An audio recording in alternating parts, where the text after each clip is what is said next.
Yeah. Good morning.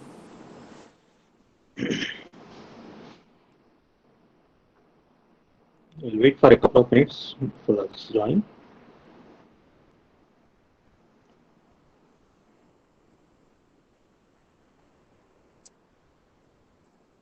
Are there any questions that people want to ask?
Okay.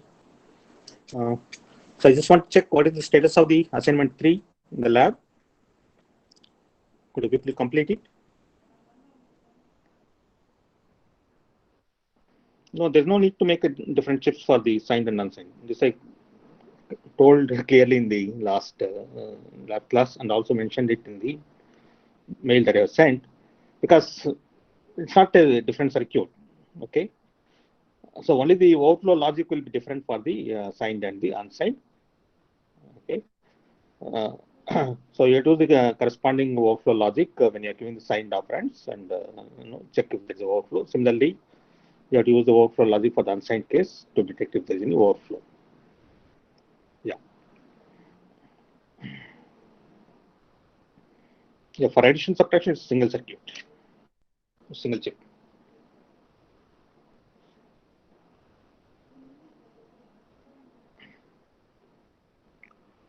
Yeah, any other questions about that? Yes, obviously. Otherwise, no, how do you know whether you're dealing with the signed integers or the unsigned integers?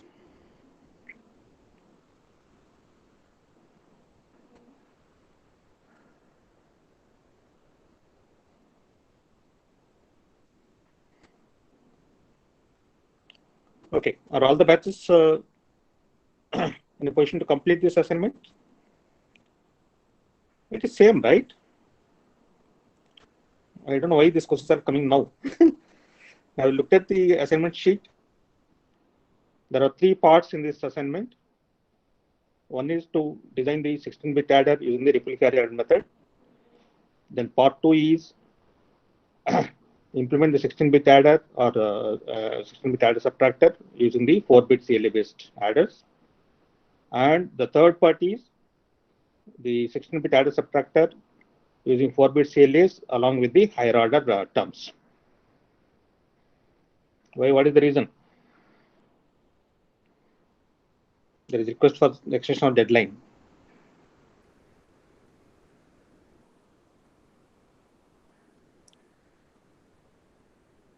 What is the difficulty? Because all the circuits are there in your notes, right?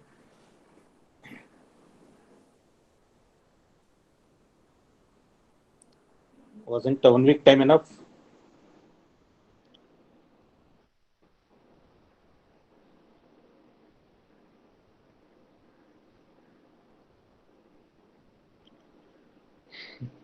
I'm not getting any response.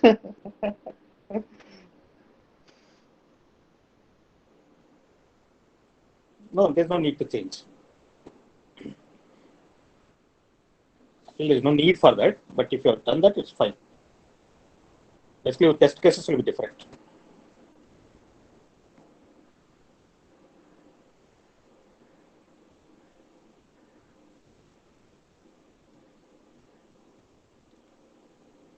Okay, we'll extend the deadline till midnight today. Okay, 11:59 p.m. So please make sure that the assignment is submitted before that deadline. Okay, I'll send an email to the teaching estates, right? To extend deadline till 11:59 p.m. Okay, and I just now sent a mail about the next assignment, assignment 4. Okay, it is on the integer multiplier circuits. Okay, so you need to design an 8-bit unsigned integer multiplier and 8-bit signed integer multiplier using the carry save addition method followed by the CLA with the higher order propagated terms. So I given all the details in the mail that I have sent from the model. So please have a look at that.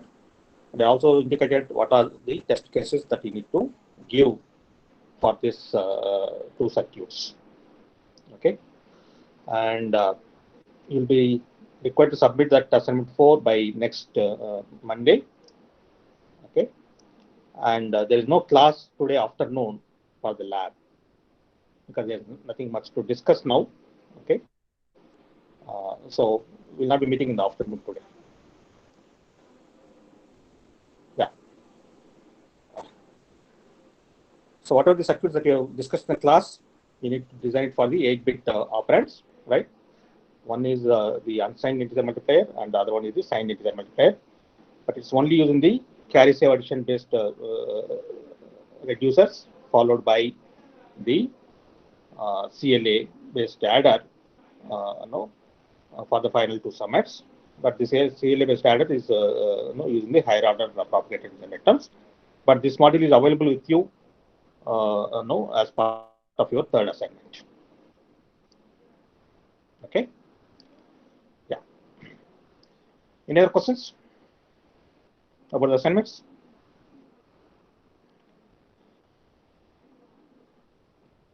Okay, so let's move on.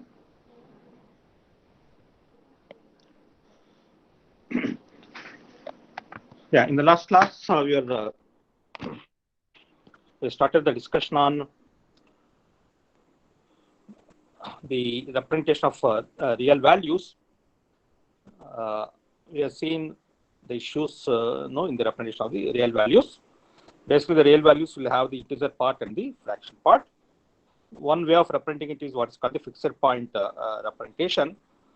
And in this representation, we need to decide what is the number of bits that we want to use it for the integer part and the number of bits that will be available for the fraction part. So if totally there are n bits, and if we decide on the integer part to have I bits, right, and the fraction part will have f bits, f will be equal to n minus I, right?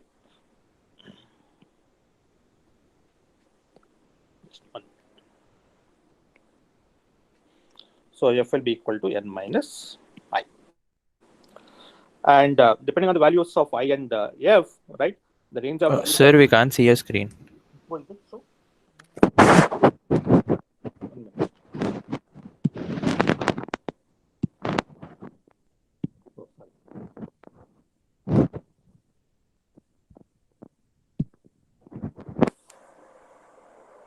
is it fine now? It's coming up, I think. Not it? No, sir. No.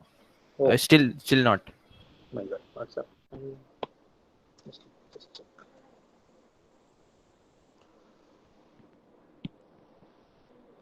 Oh.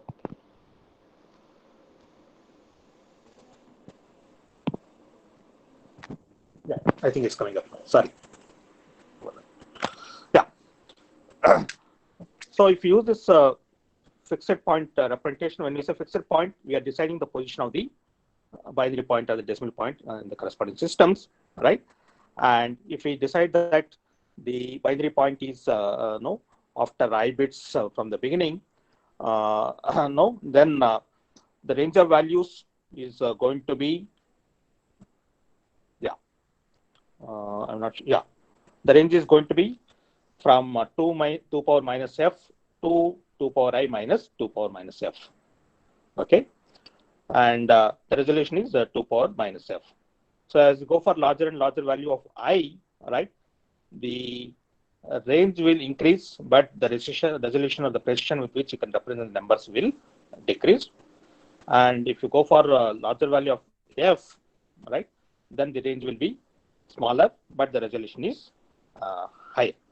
Okay, and we don't use the fixed point representation in the CPUs that are used in the computers anywhere, right? But this fixed point representation is extensively used in what are called the digital signal processing chips, which are mainly used for processing the data like voice data or image data, right? And there they fix this number of bits n, and also they fix the number of bits as I and f, some values, right? And then they design the arithmetic circuits for the processing that representation. Actually, the circuits will be similar to the integer operand circuits, right? Except that after you get the results, you put the binary point accordingly and then interpret the bit sequence in order to get the corresponding decimal values. Okay, the circuits that are basically designed for the integer arithmetic operations can also be used for the fixed point operations. We will not spend much time because we are typically interested in design of the general purpose CPU, where the real valued numbers will be represented using what is called the floating point representation format. Okay, and the ALU will include a floating point unit, right, which can perform the arithmetic operations on the real valued operands, which are represented using this floating point format. Okay, so we'll be quickly saying what are the details of this floating point representation, right, and how it will help us to achieve larger range of numbers. And interestingly, even resolution is going to be better. But unlike in the integer case and this fixed point representation case, where the resolution is fixed for a given number of n bits and the number of I bits, right, the resolution will vary in the floating point representation depending on the range of numbers that we are dealing with.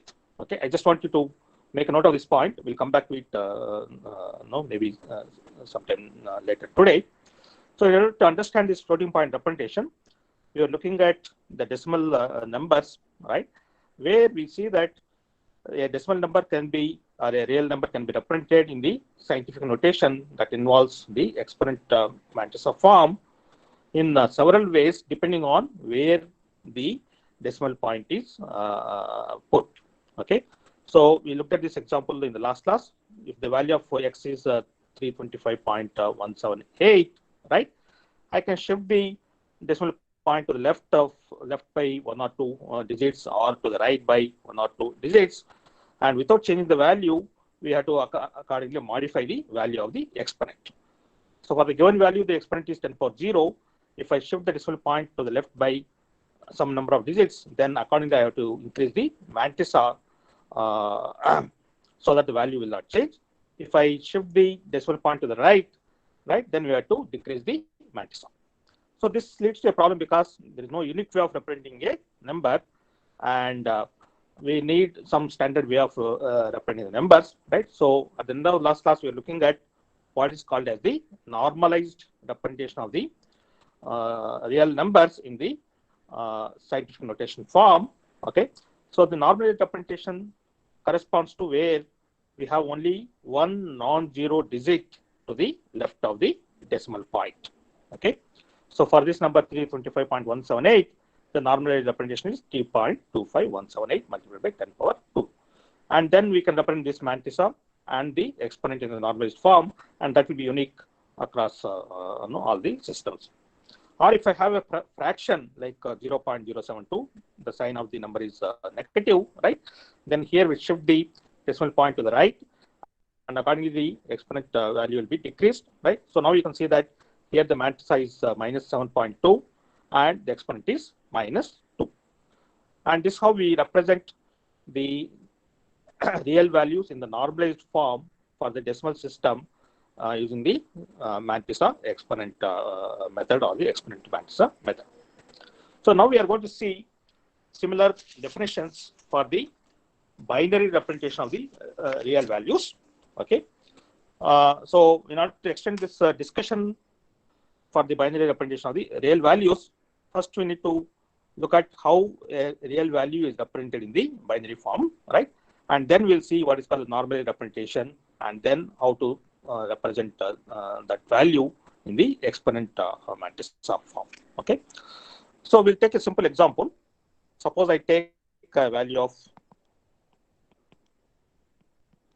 x is 21.75 in the decimal system, right?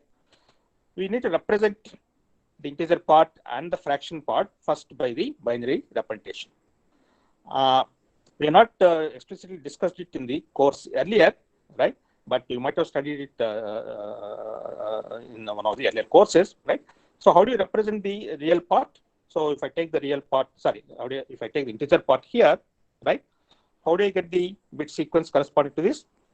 I think you might be familiar with what is called the repeated division method.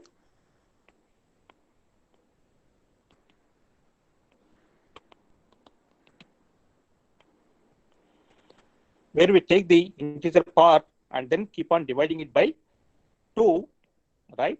And then make a note of the remainder. So if I divide 21 by 2, we get 10, and the remainder is 1. And do it again, we'll get 5, right? And here the remainder is 0, right? Then again do division by 2, right? Then we'll get a remainder of 1, right? Then we'll get a remainder of 0. Finally, we are left out with a quotient of 0, and the remainder is 1, right? And then we take this bit sequence in the reverse order, right? And that gives us the representation of this number. I mean, it so happens that here it's the same, it is sort of the order in which you are looking at, right? But as you can see here, the weight of each of these bit positions increases, right? Because we are dividing it progressively by 2. Okay. So now this gives us the 5-bit representation of the value 21. And how do we get the representation of the fraction here now? So if I have fraction 0.75, right, in order to get the corresponding binary representation,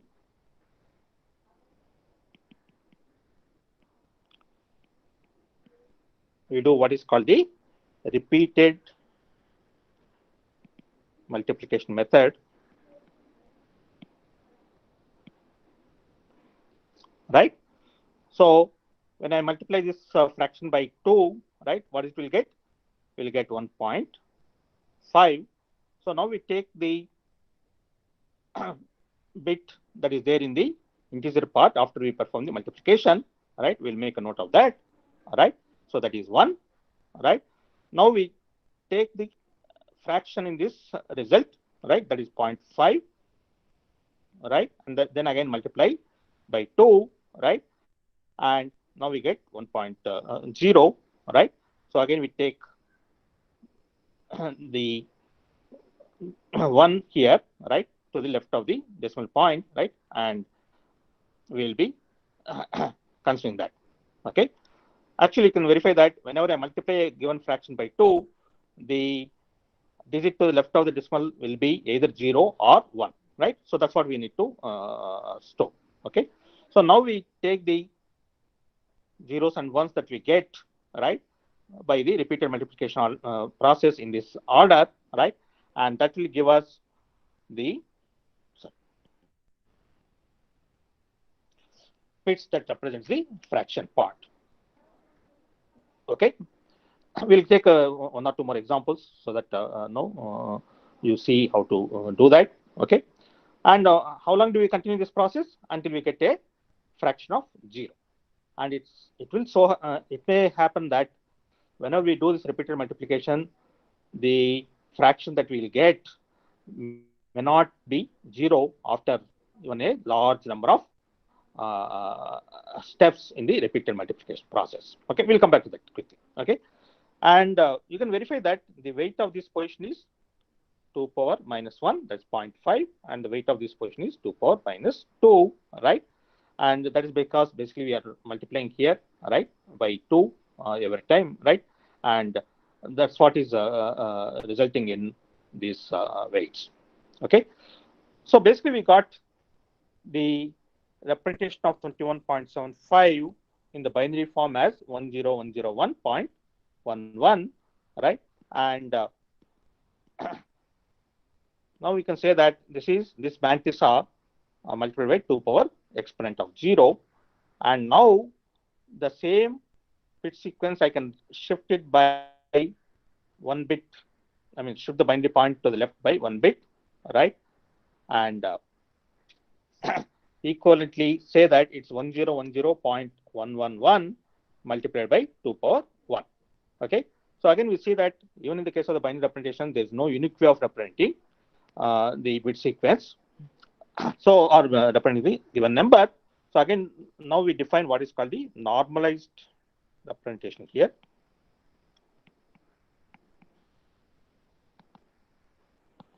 What is the definition of normalized representation?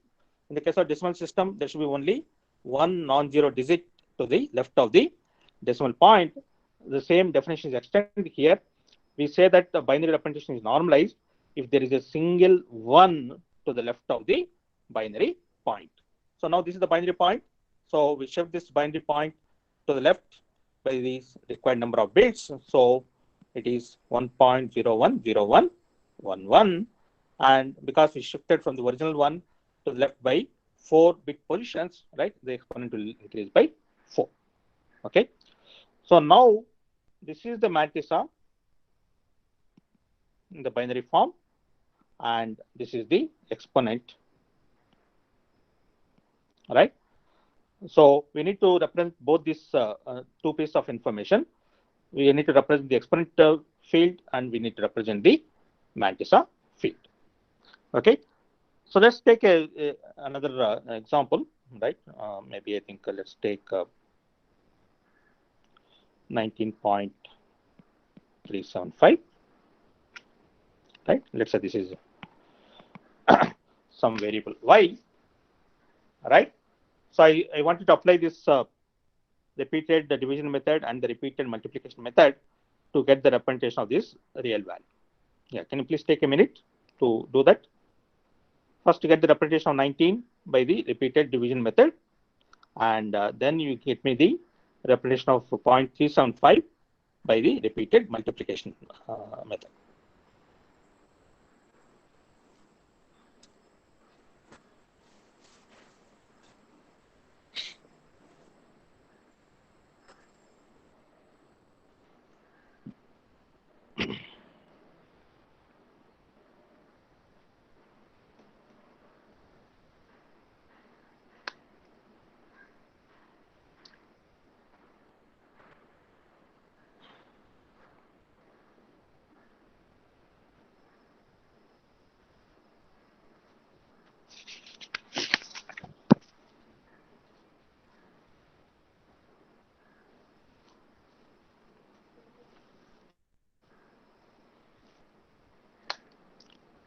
Yeah. So I want to check if there are any answers.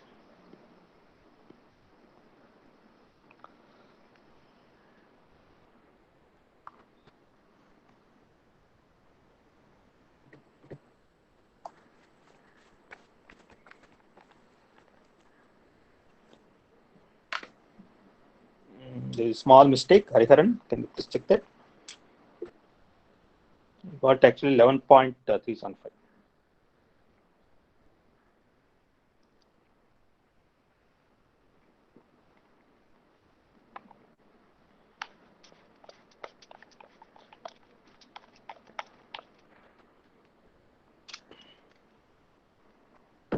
Yeah.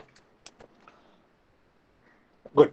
10011.011 is the representation of this value.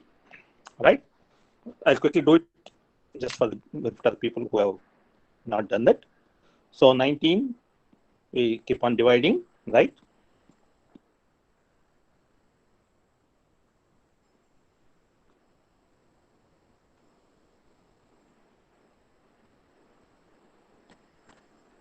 Now please remember that we have to take it in the reverse order here, right? And the fraction we multiply it by 2, so we get 0.75. So here the bit is 0. Then again, when we multiply by 2, we'll get 1.5. So we'll get 1, right? Then we'll get 1. I'm just multiplying directly. I'm not steps here, right? So then we are left out with 0.0. So we stop here, right? And here we take it in the other order, right? So now we see that y is represented as 10011.011, and this is not in the normalized form, right? So here also we have to shift the binary point to the left by 4 bits in order to get the normalized form. Okay. Suppose I have a number which is only a fraction. I'll just take 0.375. We already got the representation for the fraction 0.375, which is nothing but 0.11, right? So this is the representation that we get. And again, we see that this is not in the normalized form. And in order to get the normalized form, in this case, we have to shift the binary point to the right by 2 bits, right? So we'll get 1.1 to power minus 2. Okay. So now we can see that the exponent field will be negative, right? Whenever we are dealing with only fractions, right? And in other cases, the exponent will be positive. And the sign of the number itself can be different. So I can have here, right, y equal to minus 19.375. Then we need to have a way of representing the sign of the number. We'll come back to that quickly, right? And here also the fraction can be positive or negative, right? So we need to represent the sign of the number. So we have to remember that there is what is called the sign of the number that indicates whether the number is positive or negative. But the exponent can be positive or negative depending on whether that number is a fraction or not a fraction. That is, if it's greater than 1, right, then the exponent is going to be 0 or positive, right? If it's a fraction, right, that is less than 1, right, then the exponent is going to be negative. Okay. Now, we have to address a very important question, right? How do we represent both this exponent field and the mantissa field, right?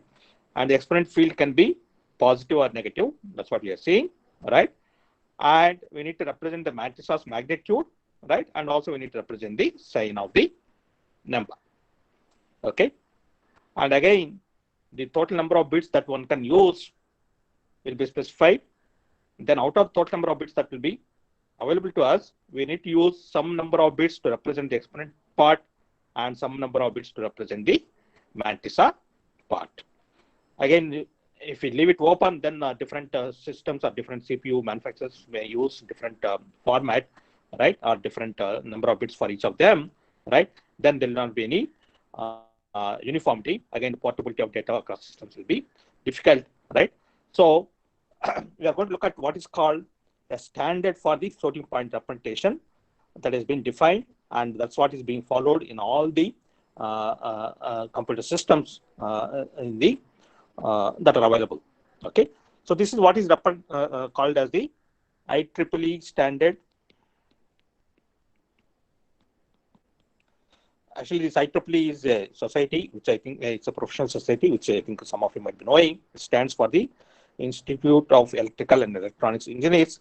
This IEEE is an international professional society which proposes standards for several aspects, right? And what you are looking at is one of these standards, and this standard is given a number called 754. So this IEEE standard 754 specifies what should be the floating point representation of the real values.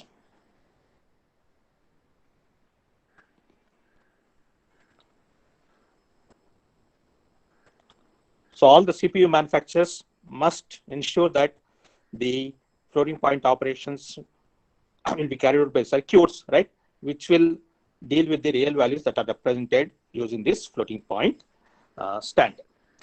And for the different sizes of the number of bits that are going to be used, we have different representations. First, we'll look at the case of 32-bit representation.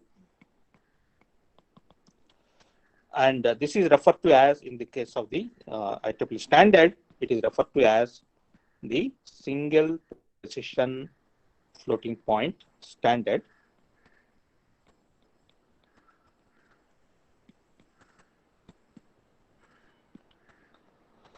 And this is what is used whenever you are referring to a variable of float type in C language. So whenever you say, I am going to declare some variables, let's say X, Y, Z, as of float type, right? Then the representation of these values of these variables X, Y, and Z will be done using the 32-bit, what is called the single precision floating point representation format of this IEEE standard 754. Okay, so now we are going to see what is this standard, and it's a very interesting design of the standard, which is very pragmatic in the way the representation is formed. Okay, and it's a very it's an illustration of one of the best engineering solutions to solve the problems whenever there is a trade-off to be considered. The trade-off is very simple, like what you have seen in the case of fixed point representation, right? It's a trade-off between the range of values that we can have and the precision with which we can represent the real values, right? And this IEEE standard 754 gives a flexibility in terms of the resolution being different for the different range of values, right? Actually, that's what we'll be seeing quickly, right? And therefore, these representations or the formats, right, are associated with what is called the varying resolution. So the resolution is not going to be the same uniformly throughout the range of numbers, unlike in this case of the sign, I mean the integers or the fixed point, where we've seen that in the case of integers, the resolution is always 1, And in the case of fixed point representation, if f bits are used, the representation is the resolution is 2 power minus f. We'll be quickly seeing that the resolution will vary depending on the range of values that we'll be dealing with. We'll come back to that quickly. So this 32-bit representation, which is referred to by the float in the C language, uses this format where we are going to have 3 fields. The first field is the sign of the number.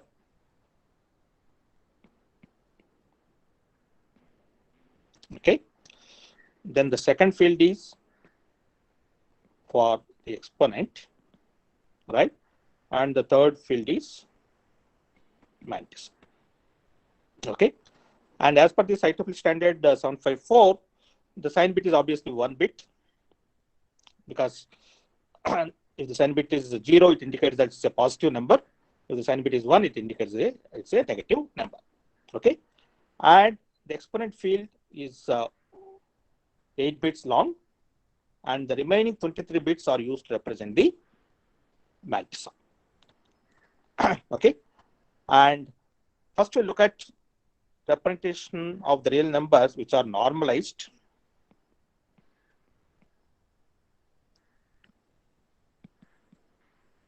So, just 1 minute, there is some issue.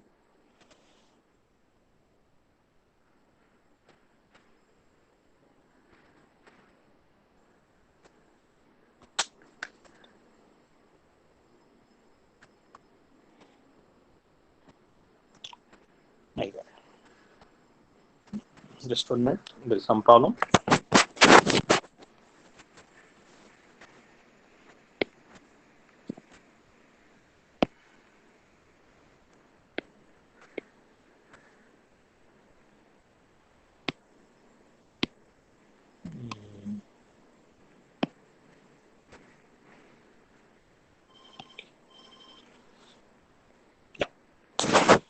Oh, something is gone.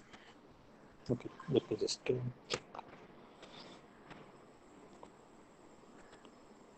Okay, let me just write here again.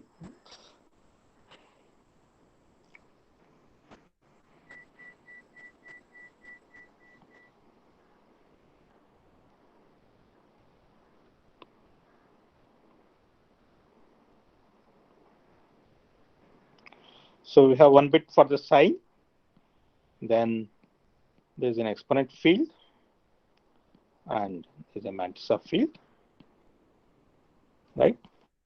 So 8 bits is for the exponent, and the remaining 23 bits are for the mantissa. Okay, and first we'll look at what are called the representation in the normalized form.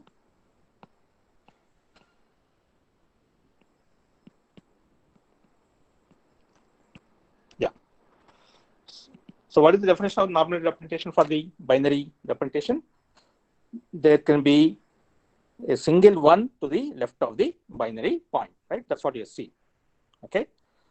Now, knowing that we are going to deal with only the normal representation of the real numbers, which will have a 1 to the left of the binary point, right?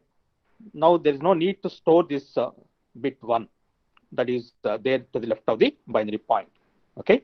So, the IEEE standard 754 says that, right, we do not explicitly store this bit 1, right, to the left of the binary point in the representation. Okay. So what we are going to store here is only the other bits in the mantissa. Okay. So let's say if I'm talking about representing the 21.75, right, in the case of normalized representation, what is the mantissa field here? Actually, if we leave out this 1 to the left of the binary point, right, it is only these bits that we need to store, right? So if I am going to look at the representation of 21.75, right? So the mantissa field will have only the bits after the binary point, right? That is 0, 1, 0, 1, 1, 1.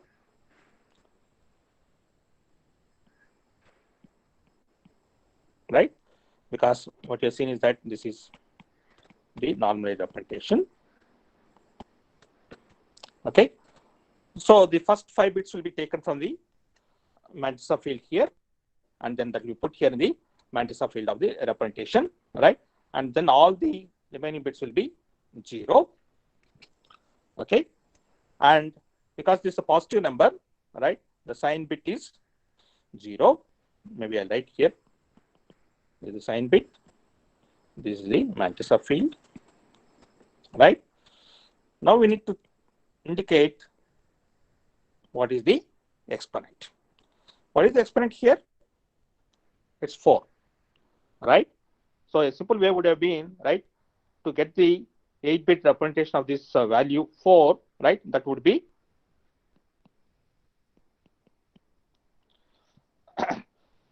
4 zeros or 5 zeros followed by 1, then 2 zeros, right? That is the representation of the value 4. Then you could have had this bit sequence in the exponent field. But interestingly, we'll be seeing that we don't store what is called this true exponent in the exponent field. What we store is what's called the biased exponent. The reason for that we'll be seeing later when we design the arithmetic circuits for the floating point type operands. What we mean by the biased exponent is we take the true exponent. What is the range of values for the true exponent?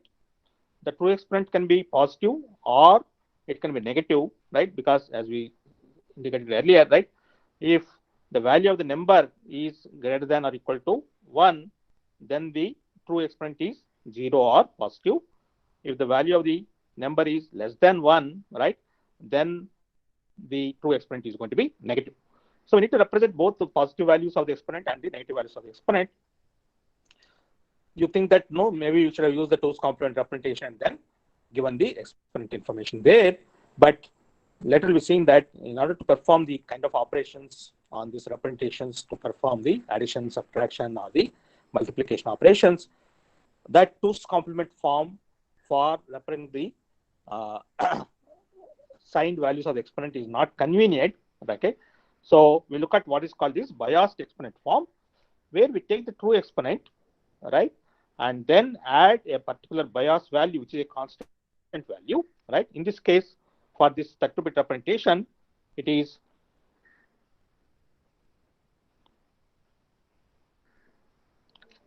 a positive value. Bias is a positive value, right?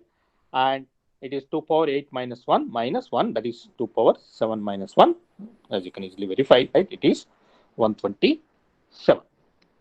So basically what we are going to see is that we take the true exponent of the given number and then we add this bias value and then we get the biased exponent, and we are going to store that biased exponent value in a unsigned integer form in the exponent field. Okay, so now for this number 21.75, the true exponent is 4, right? And the biased exponent is 4 plus 127, right? This is going to be 131. And we can get the representation of 131 in 8 bits. I just leave it as an exercise for you to quickly do that. Okay, so you can verify that it is 1000 followed by 0011, right? Because 1000 is 8, so 16 times 8, 128. Then 0011 is 3, so 128 plus 3 is the 131. So now this is the exponent field that will be, this is the bit sequence that will be stored in the exponent field. Okay, so now I'm going to have here these 8 bits to specify the exponent of the value 21.75, right? So now we can see that the first bit is signed here. The next 8 bits are the biased exponent representation, and the remaining 23 bits are the mantissa information after the binary point. Okay. Now let's take, so now this is the complete 32-bit sequence that will be stored to represent this value 21.75. Okay. And in a compact form, we group 4 bits, right? And then we use a hexadecimal symbol to represent to denote each of these groups of 4 bits, right? So 0100 is 4, 0001 is 1, right? 101 is 1010 is A, 1100 is E, and then so on, right? And to denote that this is in the hexadecimal notation, please remember that it's not a hexadecimal number, right? It is only the hexadecimal notation that's used to represent a large number of bits that we have in a compact form, right? So we take these sequence of bits here, then we form groups of 4 bits, and every group of 4 bits can be represented by a hexadecimal symbol, right? And this sequence of hexadecimal symbols gives the complete representation of the real value using the hexadecimal notation. Okay. Now let's see what happens if I take the value of 0.375, right? In the unnormalized representation, we've seen that it is 0.011 to power 0, right? And after we do the normalization, it is 1.11 multiplied by 2 power minus 2, right? So now this is the Mantis field, right? And this is the true exponent.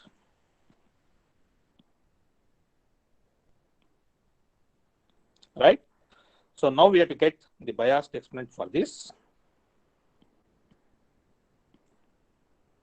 Yeah.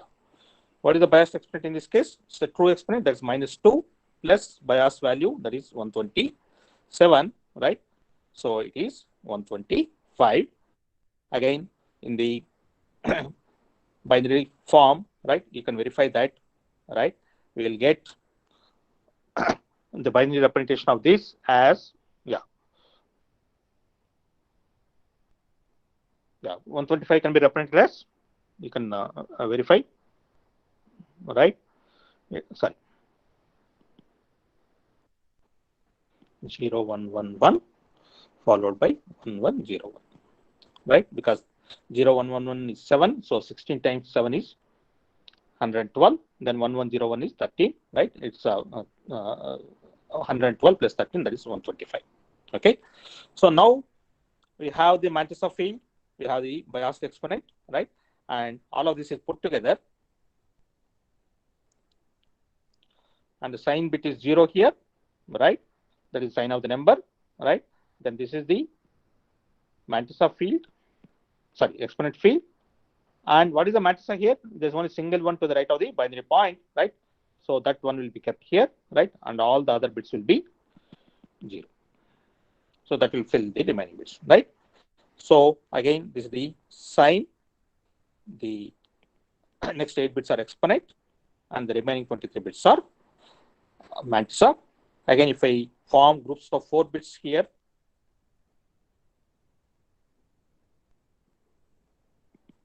right? Yeah.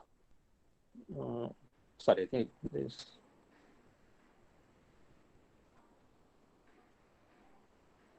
Okay. So what is we get? We'll get the hexadecimal notation. It is 3, right? Then yeah, we have to take the next 4 bits. Maybe let me write here.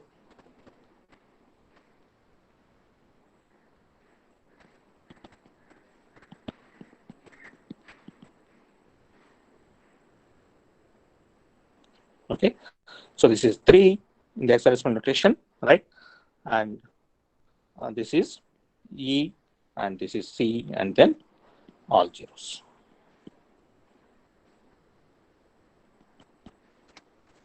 Okay, so basically what I want you to make a note is that, okay, we first get the binary representation of the real value, then we put it in the normalized form, then we compute the biased exponent, and the biased exponent is represented in the binary form like an unsigned integer, right? And those bits that represent the biased exponent will be put in the exponent field of 8 bits, right? Then the sign of the number will be put as 0 or 1 depending on whether the given number is positive or negative. And we take all the bits to the right of the binary point in the normalized form, right? And then put it in the Mantissa field. Okay. And then once we fill all these three fields, right, we get a 32-bit sequence. And that 32-bit sequence is the representation of the real number. And in order to compactly specify that representation, right, we form groups of 4 bits. And each group of 4 bits is denoted by the corresponding hexadecimal symbol. Okay. Yeah. So I just want you to understand how to get the binary representation of a real number first. First take the integer part and then the fraction part, get the binary representations of each of them. Then you get the normal representation. Then you identify what is the Mantissa part, what is the true exponent, and to the true exponent you add the bias value of 127 in this case, right? And that bias exponent you need to represent as a unsigned integer using 8 bits, okay? And then you fill the 3 fields, the sign field, the exponent field, and the Mantissa field. Then you'll get the corresponding 32-bit representation. Okay, I'll just quickly give you a small exercise, right?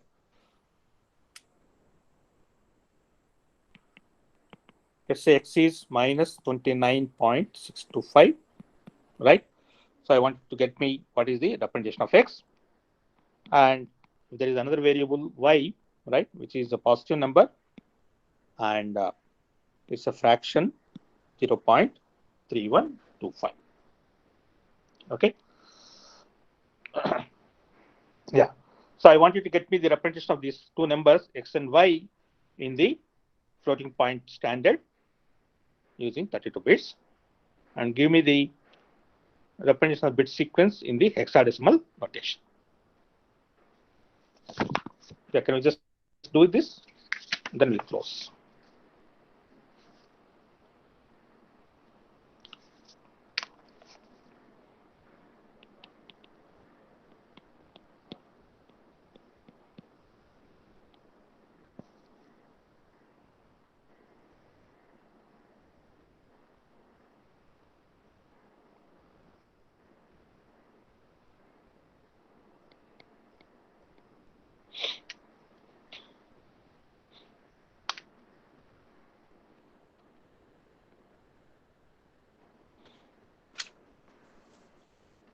So you apply the repeated division method and the repeated multiplication method to get the binary representation of the value 29.625. So you can verify that it's 1101. Sorry, 11101.101. Okay, and this is not in the normalized form. So you have to shift the binary point to the left by 4 bits, right? Then you will get the normalized form. Okay. So what is the representation of this?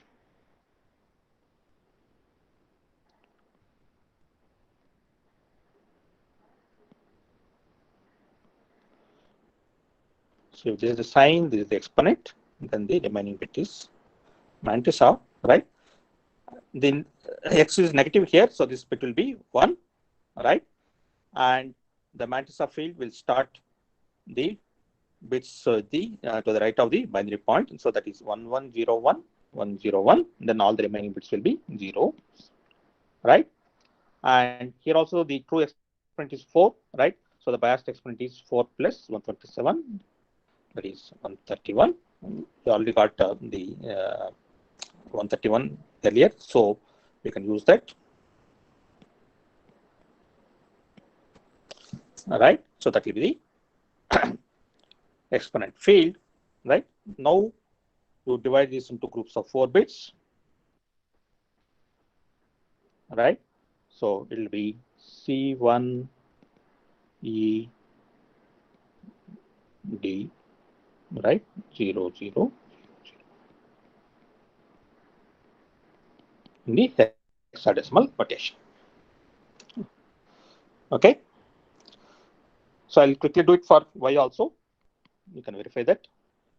So y is plus 0.3125. You can verify that it is 0.0101, right? This is not in the normalized form, right? So in order to get the normalized form, we have to shift the binary point to the right by 2 bits. So in this case, it will be 1.01 and 2 power minus 2, right? So the representation of this will be sign bit is 0, okay, and the Mantis of field is 0, 1 followed by all zeros, right? And the biased exponent is minus 2 plus 127, that is 125. Again, we have got it earlier. It is 0, 1, 1, 1, okay, and 1, 1, 0, 1, right? This is the exponent field. And then we form groups of 4 bits, right? So it is 3, E, A, 0, 0.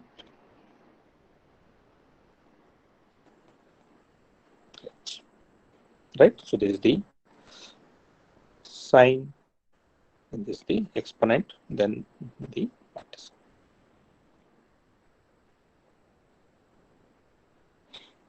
Okay. So this is how we can get the representation of any real value in the IEEE standard 754 for the single iteration case, that is when the number of bits available is 32. Are there any questions about that?